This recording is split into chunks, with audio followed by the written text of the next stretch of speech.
Welcome to the Resource Allocation Decision Tool, Help Video 4.3. My name is Terry Haines, and this video focuses on how we can rate the cost effectiveness of an option using the Resource Allocation Decision Tool. This tool will ask you, in ideal circumstances, based on the evidence, what is your best judgment of how cost effective this option could be in addressing the problem. Is it highly cost effective, cost neutral, or not cost effective? To explain these different outcomes, I will use the cost effectiveness plane illustration used in the previous help video. Here, the red dot indicates where the cost effectiveness point estimate of an intervention compared to a control lies, and the black circle indicates the cost effectiveness confidence ellipse.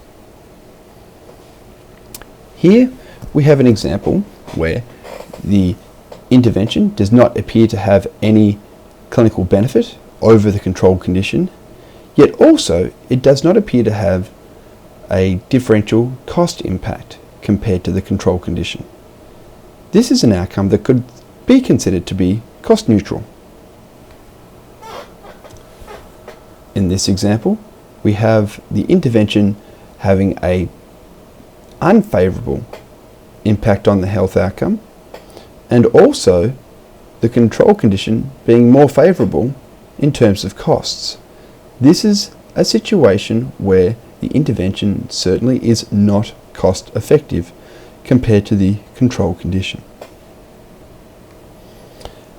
This next example is a little bit more difficult. Here the effect of the intervention favours the control, yet the intervention's costs are far less than the control.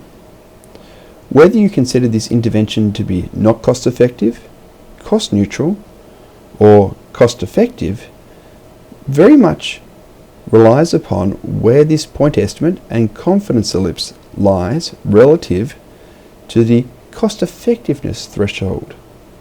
This cost effectiveness threshold can be demonstrated using a diagonal line.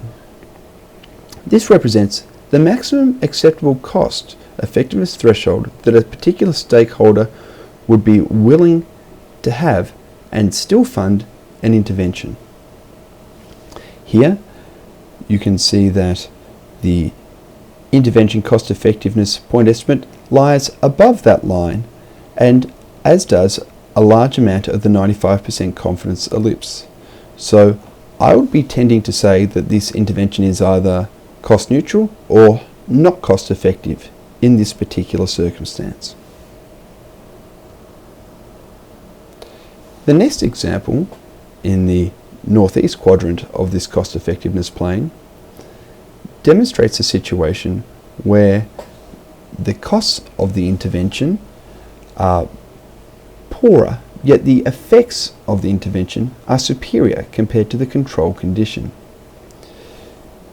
Here, when we compare it to the cost effectiveness threshold that is being applied in this study, we can see that the point estimate is below that line, as is most of the 95% confidence ellipse.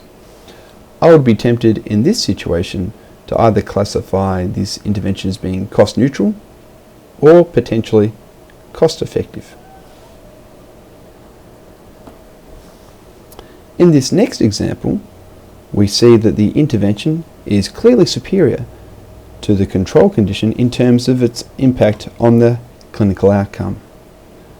However, the cost of the intervention compared to the control condition is very similar. So even though it sits on this line, this entire 95% confidence ellipse is below this cost effectiveness threshold. This is important and indicates that the intervention is likely to be cost effective or potentially even highly cost effective. This example indicates a situation where the intervention is both more effective than the control condition in terms of the health outcome and less costly.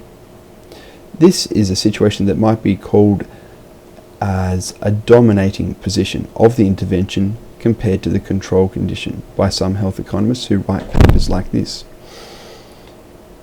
Using the resource allocation decision tool, I would classify this situation as being highly cost effective.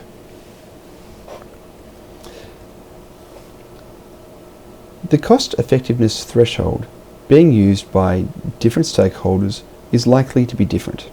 There is a convention in the literature to use the value of $50,000 US per quality adjusted life year gained. This is a somewhat arbitrary amount that was set several years ago, and different thresholds have been published by different authors. However, just as a general guide, it is one that seems to have some face validity to decision makers in different healthcare sectors around the world.